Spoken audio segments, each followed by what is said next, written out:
بسم اللہ الرحمن الرحیم انما الصدقات للفقراء والمساکین والعاملین علیہا والمؤلفات قلوبهم وفی الرقاب والغامرین فی سبیل اللہ وابن السبیل فریضۃ من اللہ واللہ علیم حکیم۔ اللہ تبارک و تعالیٰ فرماتا ہے انما الصدقات، زکوٰۃ تو انہی لوگوں کے لیے ہے، کن لوگوں کے لیے؟ للفقراء، محتاج فقیروں کے لیے، والمساکین، اور نیر نادر جو مسکین ہیں، والعاملین، عاملین علیہا، اور جو اسے اصول کر کے لائیں، اس کو حاصل کر کے لائے، والمؤلفات قلوبہم، اور جن کے دلوں میں اسلام سے الفت دی جائیں، وفی الرقاب والغارمین، اور گردنیں چھڑانے میں اور قرض داروں کو، وفی سبیل اللہ، اور اللہ کی راہ میں، وابن السبیل، اور مسافر کو۔ اللہ تبارک و تعالیٰ نے ان 8 حضرات کو جو ہے تو زکوٰۃ دینے کے تعلق سے فرمایا۔ اللہ فرماتا ہے فریضۃ من اللہ واللہ علیم حکیم، یہ ٹھہرا ہوا ہے اللہ کا اور اللہ علم و حکمت والا ہے۔ کہتے ہیں کہ زکوٰۃ کے مصارف کون ہیں، زکوٰۃ کس کو دے کس کو نہ دے۔ تو چونکہ زکوٰۃ کا مسئلہ یہ میں آپ کو کھلے دل سے بتا رہا ہوں ناظرین، کچھ لوگوں کو چوٹ بھی لگیں گی، لیکن میں آپ کو بتا دوں کہ یہ بالکل طے بات ہے کہ اللہ تبارک و تعالی نے جن کو مال دیا ہے نا، تو اس میں 80% لوگ، 80 بول رہا ہوں میں، 80% لوگ زکوٰۃ کے مسئلے کو ہی نہیں جانتے۔ جب سے رمضان لگے تب سے مجھے روزانہ فون آتے ہیں کہ بھئی زکوٰۃ کس کو دینا چاہیے، رشتہ دار کو دے نہ دے، اس کو دے نہ دے، اسی طریقے سے فون آتے رہتے ہیں۔ تو اس سے پتہ چلتا ہے کہ دیکھیے یہ مالک نصاب تو ہو گئے اور زکوٰۃ کا علم ان پر فرض ہو گیا نا بھائی۔ جو انسان، جو مومن جس معاملے سے گزر رہا ہو، یعنی وہ بالغ ہو گیا، تو اب 2 چیزیں اس پر فرض ہو گئی سیکھنا، ایک نماز کا علم اور روزے کا علم۔ مالدار ہو گیا تو اب جناب والا 2 چیزیں سیکھنا اس پر فرض ہو گئی، 2 چیزوں کا علم، حج کا علم اور حج کے ساتھ ساتھ زکوٰۃ کا علم۔ یہ تمام چیزیں تو یہ لوگوں کو معلوم ہی نہیں ہے۔ فریضۃ علی کل مسلم و مسلمہ، اللہ کے رسول صلی اللہ علیہ وسلم نے فرمایا ہر مسلمان مرد عورت کو جو ہے تو علم دین سیکھنا فرض ہے نا۔ تو یہ تمام چیزیں سیکھنا چاہیے۔ تو آئیے میں مصارف زکوٰۃ کا ذکر کرنے کے لیے آپ کی بارگاہ میں حاضر آیا۔ زکوٰۃ ان لوگوں کو دینا چاہیے، اللہ تعالیٰ نے فرمایا انما الصدقات، زکوٰۃ تو انہی لوگوں کو لیے ہے، انہی لوگوں کو دینا ہے۔ کس کو؟ للفقراء، فقیر کو، والمساکین، مسکین کو، والعاملین علیہا،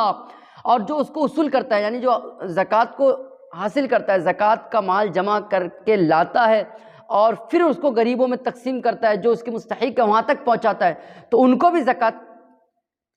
دے سکتے ہیں، زکوٰۃ وہ لے سکتے ہیں، یہاں تک کہ اگر وہ مالدار بھی ہے تب بھی وہ زکوٰۃ لے سکتے ہیں۔ بھائی اپنا وقت دے رہے ہیں نا، اگر زکوٰۃ کے حصول کرنے والے، جو حاصل کرنے والے اگر وہ سید ہیں تو ان کو جو ہے تو یہ مال نہیں دینا چاہیے، ٹھیک ہے۔ والمؤلفات قلوبہم، اب یہ جو ہے نا، یہ کہ وہ لوگ جن کا دل اسلام کی طرف پھر سکتا ہے، اگر ان کو پیسہ دیا جائے، زکوٰۃ دیا جائے تو اسلام کی محبت ان کے دل میں آ سکتی ہے، لیکن اب بالاجماع اس چیز پر عمل نہیں ہوگا، اس پر عمل نہیں ہوگا۔ اب کسی کافر کو، کسی مشرک کو، کسی جو ہے تو منافق کو زکوٰۃ نہیں دی جائے گی، کسی کو نہیں دی جائے گی، اس لیے کہ یہ جو ہے اجماع حضرت ابوبکر صدیق رضی اللہ تعالیٰ عنہ کے دور میں ہی ہو گیا تھا، زمانے صدیق اکبر میں ہی ہو گیا تھا، کہ اس وقت جو ہے تو آقا کریم صلی اللہ تعالی وسلم کے یہ صحابہ موجود تھے اور انہوں نے یہ فیصلہ متفق طور پر کیا کہ اب کافروں کو زکوٰۃ کا پیسہ نہیں دیا جائے گا، اس لیے کہ اب اسلام کو ان کی ضرورت نہیں ہے، جس کو آنا ہے وہ آئیں اور جس کو نہ آنا ہے وہ نہ آئیں، اس لیے کہ اسلام جو ہے تو اندھیرے سے نکال کر اجالے کا اجالے میں لے کر آتا ہے، جہنم سے نکال کر جنت کی بات بتاتا ہے۔ اب جسے ماننا ہے مانے، نہیں ماننا ہے نہیں مانے، وہ اس کی مرضی ہے۔ لیکن بھائی بات تو کلیئر ہے کہ ہمارے پاس دلائل ہیں، ہمارے پاس علم ہے۔ اگر کوئی علم کے اعتبار سے سمجھنا چاہتا ہے تو آئیں سمجھے، کوئی دلائل کے اعتبار سے سمجھنا چاہتا ہے تو آئیں سمجھے، جو پوچھنا چاہتا ہے کسی کے دل میں شکوک ہو تو اس شک کو دور کرے، آئیں۔ لیکن صاحب وہ صرف یہی سوچتے ہیں کہ ہم نے مال لینا ہے اور بس ختم کر دینا ہے، تو اس لیے جو ہے تو زکوٰۃ ان کے لیے بند کر دی گئی۔ اب 8 میں سے ایک تو صاحب اجماع کے اعتبار سے ختم ہو گئے، اب بچے 7۔ پھر کہتے ہیں وَفِي الرِّقَابِ وَالْغَارِمِينَ وَفِي سَبِيلِ اللَّهِ وَابْنِ السَّبِيلِ، اور کہتے ہیں گردنیں چھڑانے میں، یعنی غلاموں کو آزاد کرنے میں، غلاموں کو آزاد کرنے میں بھی زکوٰۃ کا مال دے سکتے ہیں۔ اس طریقے سے کوئی قرض دار ہے تو اس کے قرض کو اس کی مقروضیت کو اس کو نکالنے کے لیے، اس کے قرض کو ادا کرنے کے لیے بھی زکوٰۃ دے سکتے ہیں۔ وہ فی سبیل اللہ وابن السبیل، اور اللہ کی راہ میں بھی زکوٰۃ دے سکتے ہیں، اور مسافر کو بھی زکوٰۃ دے سکتے ہیں۔ کہتے ہیں یہ 8 لوگ جو ہے، 8 میں سے ایک جو ہے تو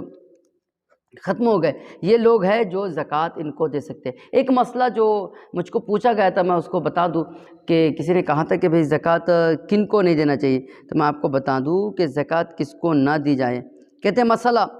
زکوٰۃ بنی ہاشم اور غنی اور ان کے غلاموں کو نہ دی جائے، اور نہ آدمی اپنی بیوی کو اور اولاد اور غلاموں کو دے، یعنی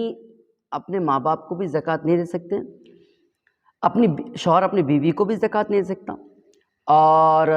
باپ اپنے بچوں کو بھی زکوٰۃ نہیں دے سکتا، چاہے بیٹی ہو یا بیٹا ہو، ٹھیک ہے، ان کو زکوٰۃ نہیں دے سکتے، ہے نا۔ اور اس مسئلے کو غور سے سمجھے، اور سمجھنے کے بعد یہ قرآن پاک کا فرمان جو میں نے آپ کے سامنے رکھا ہے کہ فقیر مسکین، ہے نا، اگلی جو ہے تو کلپ کے اندر آپ کو بتایا جائے گا فقیر کون ہے، مسکین کون ہے، غلام کو چھڑانے میں کیسی زکوٰۃ دینا چاہیے۔ اللہ تبارک و تعالی ہمیں سننے، سمجھنے اور اسی طریقے سے دین متین کی تعلیمات کو سمجھنے، پڑھنے اور آگے بڑھانے کی توفیق خیر عطا فرمائے۔